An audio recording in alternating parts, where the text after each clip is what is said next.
Hello and welcome back. Today we're talking about range space and null space. But before we can get into defining both of these concepts, we'll need to talk about some more concepts having to do with linear maps or homomorphisms. And the first is that we're going to define two terms, and these are one-to-one and onto.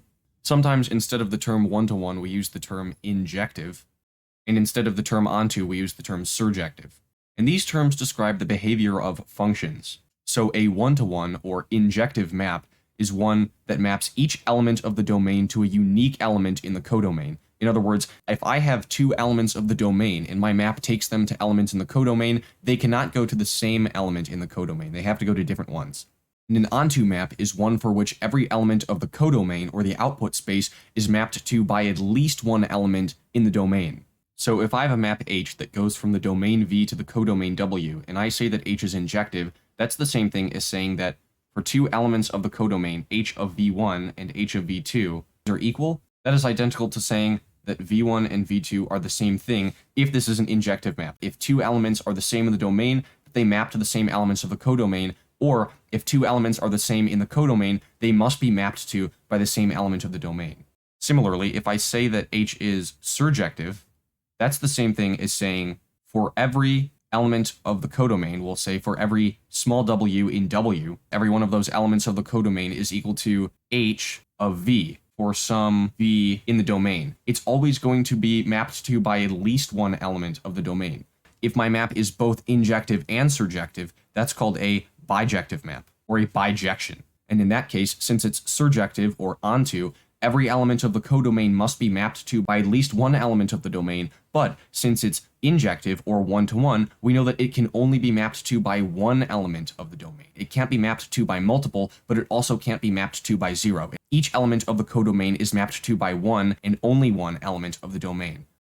Let's look at an example. So here's a map that I've decided to call pi, no relation to the number pi, I've just decided to call it that, and this is a map from R3 to R3.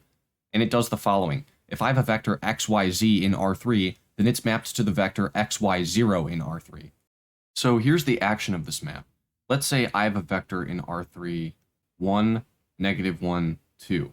So what this map does is it removes the z information from the vector. In other words, it projects the vector down onto the xy plane. And the result that we're left with is the vector 1, -1, 0 in R3. So notice, the domain is all of R3, and technically the codomain is also all of R3. But all of the codomain, all of R3, is not mapped to. It seems like no matter what vectors in R3 I choose from the domain, they're all going to land on the xy plane within R3. They're all going to land in this subspace of R3. This plane is almost like R2 embedded within R3. And so we call the subspace within the codomain the part of the codomain that is actually mapped to the range of our map.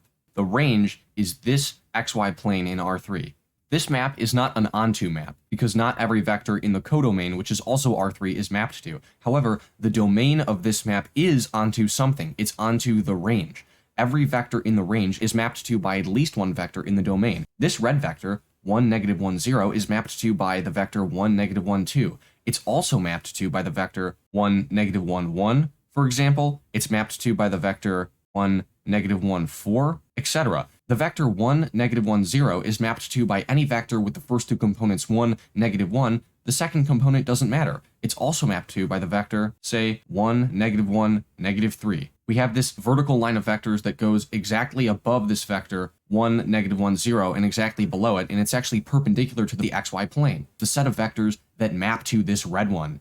When something in the domain maps to something in the codomain or in the range, we call that element in the range its image. So for example, the image of this vector 1, -1, 2, which we would write as h applied to, or h of 1, -1, 2, is equal to 1, -1, 0. We also have a concept known as the preimage. So if I have an element of the codomain, such as this red vector here on the xy plane, 1, -1, 0, then its preimage is the set of elements in the domain that map to it. Now, for a lot of maps, every element of the codomain just has one element of the domain that maps to it. But in this case, it looks like we have a whole set of them. In fact, the preimage of this red vector is this entire set of vectors in the domain on this blue vertical line that's perpendicular to the point where this vector intersects the plane. all of the vectors in the domain with the first two components 1, -1, and a second component that can be any real number, whether it's 4, 2, 1, or -3, map to this red vector 1, -1, 0 on the xy plane. Those vectors constitute its pre-image. Now let's prove a lemma that'll take us to the next concept in the video. This says that the image of a subspace of the domain is a subspace of the codomain. So if I have a linear map H from V to W, and I have S, which is a subspace of the domain, then what I'm asserting, and I'm going to prove, is that the image of that subspace, H of S, is also a subspace, but of the codomain. If you recall, there are three conditions that we have to prove to show that something is a subspace if we already know that the underlying set is contained within a larger vector space. In this case, that would be W. And the three conditions are that the set contains the zero vector, that there's closure under addition, and closure under scalar multiplication. And we can simplify the latter two to just closure under linear combinations.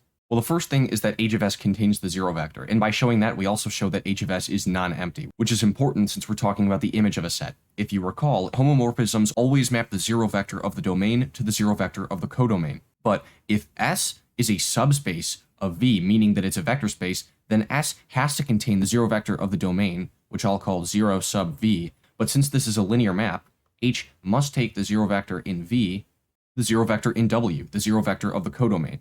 Therefore, it must contain 0W, so we know that the zero vector is included. Now let's show closure under linear combinations.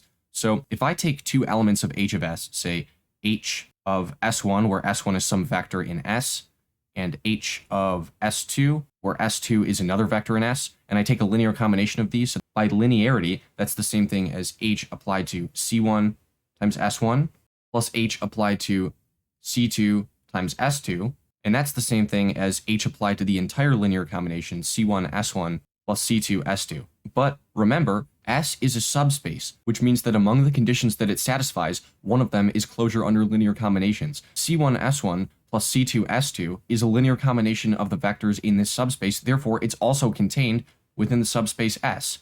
But by definition, H of S, again, is the image of S. It's the set of all the elements in the codomain that are mapped to by S. And so H of this linear combination is H of an element of S, and therefore it must be contained within H of S. So the image of this subspace of the domain is a subspace of the codomain. So now, by lemma number 1, which we just proved, we know that the image of any subspace of the domain in the codomain is a subspace of the codomain. And let's think about this for a moment. The domain is a subspace of itself. V is a subspace of V. I mean, it's not a proper subspace, but it is still a subspace. And so the image of the whole domain should also be a subspace of the codomain. And that is exactly the range.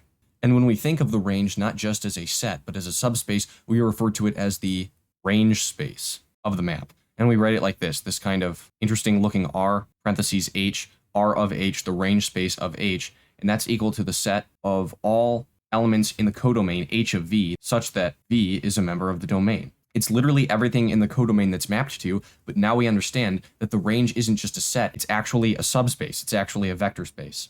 The dimension of the range space is called the rank. It's best to think of the rank as the effective dimension of the output of our map. So if we're again talking about, say, that projection map from earlier where we had R3 and all the vectors in R3 were projected down onto the XY plane, well, the range space of this map is going to be the XY plane, which is two-dimensional, so the rank of that map is equal to 2. Let's use the example of the derivative map on quadratic polynomials to get a better understanding of range space. This map goes from the space of quadratic polynomials P2 to itself, P2. The action of the map is as follows. I take the derivative of it once, that is, I apply the power rule to it, and I get b plus 2cx. So, as you know from calculus, when I take the derivative of a quadratic polynomial, I will at most get a linear polynomial. So if the input and output spaces, the domain and codomain, are the same, they're both P2, this three-dimensional space with these three directions, the constant term direction, if you will, the linear term direction, and the quadratic term direction, we could almost make three axes for these. So instead of having the x, y, and z axes, we could have the constant term axis, the linear term axis, and the quadratic term axis, like this, for example. And so if I had the polynomial a plus bx plus cx squared, it would be at a on the constant axis and b on the linear axis and c on the quadratic axis. And so we could actually visualize these polynomials. You can see that it's a three-dimensional space. Quadratic polynomials can vary by 3 degrees of freedom, but the output will be at most linear. So these linear polynomials are included within the space of quadratic polynomials, but our output will be at most two-dimensional. We have the constant direction and the linear direction, and so we can imagine that all of our outputs will lie on the constant linear plane of the three-dimensional space analogous to R3. The effective output space that we're dealing with here, or the range, is just this subspace of P2. In other words, the range space of this derivative map on quadratic polynomials is the set of polynomials t plus sx, where t and s are both two parameters that can vary as any real number. Here's another example of a map, H, which goes from R2, the domain, to R, the codomain.